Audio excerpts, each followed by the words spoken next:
السلام علیکم. آج ہم جس ڈرامے کے بارے میں بات کریں گے اس کا نام ہے کیس نمبر 9، جو آج کل جیو کے اوپر چل رہا ہے اور بہت زیادہ پسند کیا جا رہا ہے کیونکہ وہ بہت ڈفرینٹ اسٹائل میں بنا ہوا ہے. اور اس کی لیڈ کاسٹ میں ہے صبا قمر اور فیصل قریشی. اس کے علاوہ جتنے بھی ایکٹرز اس کے اندر ہیں سب اپنی جگہ پر بہت اچھا کام کر رہے ہیں اور سب لوگ بہت اسٹرانگ ایکٹرز ہیں. سب کا بہت ایکٹنگ بیک گراؤنڈ جو ہے بہت اچھا ہے.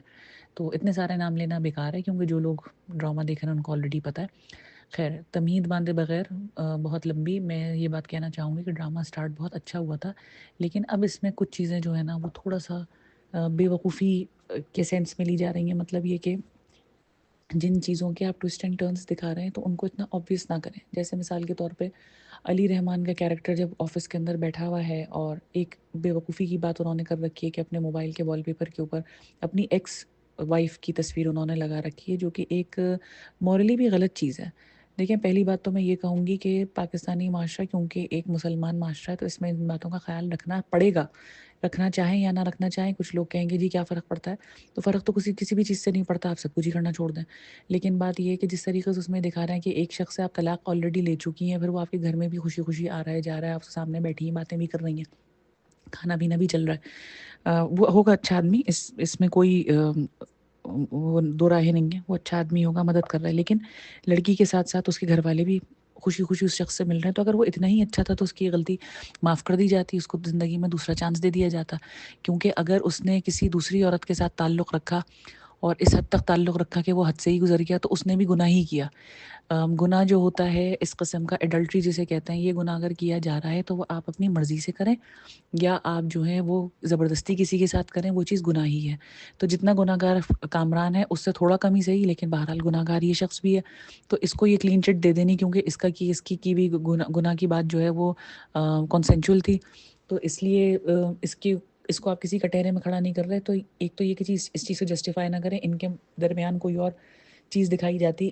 چیٹنگ کا لفظ نہ استعمال کیا جاتا ہے کہ اگر اس نے کسی دوسری عورت سے صرف افیئر رکھا تھا تو صرف افیئر رکھنے کے اوپر اتنا زیادہ جلد بازی دکھانا اور شہر کا ٹیمپرامنٹ ایسا کہ جی معافی نہیں کروں گی، یہ نہیں کروں گی، ڈیورس لے کے بیٹھ گئی اور اب پھر اسی آدمی کے پاس جا رہی ہیں، پیسوں کی مدد بھی مانگ رہی ہیں، سب کچھ کر رہی ہیں. تو ایک یہ چیز جو ہے تھوڑی سی عجیب ہے. دوسری بات یہ کہ اس شخص کا بے شک آپ کو اپنی ایکس وائف کتنی بھی اچھی لگتی ہے، لیکن آپ اس کی تصویر اپنے موبائل پہ لے کے بیٹھے ہوئے اور آپ جو ہیں ایک جاسوس کی طرح سے جا کے جس کمپنی سے اس کا جھگڑا چل رہا ہے اسی آدمی کے آگے وہ موبائل لے کر بیٹھے ہوئے. شروع میں بھی یہ بات بے وقوفی کی لگ رہی تھی، لیکن میں نے سوچا کہ چلو اس شخص کی محبت دکھائی جا رہی ہے. لیکن اب ایک حماقت آمیز چیز انہوں نے اس کے اندر یہ دکھا دی کہ وہ وہی موبائل سیدھا رکھ کے موبائل میں ٹیبل پہ چھوڑ کے آفس میں چلے گئے. سوری. اور اس کے بعد جو ہے اس پہ فون بھی آ گیا، کسی اور نے اٹینڈ بھی کر لیا. تو یہ جو ہے تھوڑی سی ایک بے وقوفی والی بات ہے. یہ انسیڈنٹ ہی کچھ اور دکھا دیتے کہ ان دونوں کو ملتے ہوئے کسی نے دیکھ لیا ہے یا اس کے گھر کوئی آفس والا آیا ہے جہاں اس کا فون بج گیا ہے تو کسی نے دیکھ لیا. تو یہ ایک ذرا سی کچھ حماقت آمیز سی چیز تھی. دوسری بات اس کے اندر جو گوہر رشید پولیس والے بنے ہوئے ان کی ایکٹنگ تھوڑی سی اوور ہو گئی. حالانکہ گوہر رشید ایک بہت اچھے ایکٹر ہیں، لیکن جس طریقے سے ان کو دکھایا ہے کہ پیسے لے کے گاڑی کو وہ خود ڈرائیو کر رہے ہیں اور حوالدار دونوں پیچھے پیسہ لے کے بیٹھے ہوئے ہیں، جبکہ وہ خود لالچی ہیں تو ایکچولی ان کو وہ پیسہ وہ لے کے بیٹھے ہوئے ہوتے، حوالدار گاڑیاں چلا رہے ہوتے ہیں. لیکن عجیب بات ہے کہ انسپیکٹر صاحب خود گاڑی چلا رہے ہیں، حوالدار پیچھے پیسے لے کے بیٹھے ہیں اور ڈانس کر رہے ہیں، گانے چل رہے ہیں اور ایک ٹنٹڈ شیشوں کی گاڑی، مطلب اس کے شیشوں پہ کلر ہوا ہوا ہے، گہرے شیشے ہیں اور اس کا شیشہ اتار کے وہ ڈانس کر کر کے اور پیسے جو ہیں وہ ہلا ہلا کے دکھا رہے ہیں. آج کل سوشل میڈیا کا زمانہ ہے جو اس میں بہت زیادہ ڈرامے میں چیز امفیسائز کی جا رہی ہے. اس سوشل میڈیا کے زمانے میں ایک منٹ کے لیے بھی پولیس والے یہ نہیں سوچ رہے کہ ہم پیسہ لے کر نکلیں اور ٹھیک ہے ویسے بھی نہیں کوئی ویڈیو بنا سکتا، لیکن اسپیسیفکلی میوزک بجا کے شیشے اتار کے ڈانس کرنا یہ بالکل سمجھ سے باہر ہے. تو تھوڑا سا مجھے ایسا لگتا ہے کہ اسپیشلی جو گوہر رشید کا جب کیریکٹر آتا ہے کہ ڈرامہ جو ہے وہ تھوڑا سا اوور ایکٹنگ میں چلا جاتا ہے. اور یہ جو علی رحمان والا ٹریک ہے یہ مجھے اسپیسیفکلی اس لیے بھی اچھا نہیں لگ رہا کہ آپ نے ایک عورت اورینٹڈ ڈرامہ بنایا ہے اور آپ نے دکھایا ہے کہ اس کے پاس کوئی ثبوت نہیں ہے، تو اس کو اس کے بل کے اوپر ہی یہ لڑائی لڑنے دیتے ہیں، نہ کہ ایک مرد ہی اس کے اندر آ جاتا، مرد ہی آ کے ہیرو بن گیا. اگر سارے ان کے لیے ثبوت جمع کر کے ہیرو علی رحمان لے کر آ جائیں گے تو پھر اس میں سحر کا کیا کمال ہے. دیکھیں بات آپ چلے تھے لوگوں کو تعلیم دینے کے لیے. آپ ایک ایسے سینسیٹیو موضوع کے اوپر تعلیم دینے جا رہے تھے کہ جب عورت ایک بیچاری ہے اس کے پاس کوئی ثبوت نہیں ہے، تو آپ نے سکھایا کیا؟ آپ نے یہ بتا دیا کہ جی جب ایسا انسیڈنٹ آپ کے ساتھ ہو جائے اس کے بعد آپ نہائے نہیں، کپڑے نہیں پھینکیں، واٹ ایور. آپ نے یہ تعلیم دے دی، لیکن اس سے حاصل کیا ہو رہا ہے کہ ثبوت اگر آپ کے پاس نہیں ہے اور آپ کے پاس اگر کوئی ایکس ہسبینڈ نہیں ہے تو آپ کی مدد کرنے والا کوئی نہیں ہے.